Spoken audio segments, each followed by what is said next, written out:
जय माता दी friends, welcome करती हूँ आप सभी लोग का अपने दोनों बहनों के चैनल पे। तो आज एक बहुत ही प्यारा, बहुत ही खूबसूरत एक लचारी गीत लेके हाजिर हूँ फ्रेंड्स। कैसा लगेगा आप सभी लोग को प्लीज अपने राय कमेंट बॉक्स में शेयर कीजिएगा और अपना ढेर सारा प्यार दुलार आशीर्वाद दीजिएगा। तो चलिए इसी के साथ वीडियो को आगे बढ़ाती हूँ। एक बार फ्रेंड्स बोलिए जय माता दी।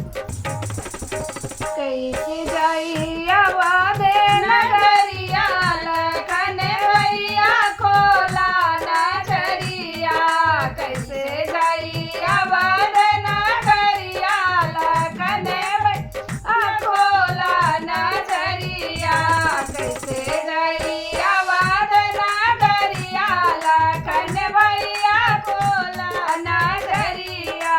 जो सुन पाई है माता सुमित्रा, जो सुन पाई है माता सुमित्रा, पत्थर पे फोड़ी है खबरिया लखन भैया खोला नजरिया, पत्थर पे फोड़ी है खबरिया लखन भैया खोला नजरिया, कैसे जाई आवाज़ नगरिया लखन भैया खोला नजरिया, कैसे जाई आवाज़ नगरिया लखन भैया खोला नजरिया।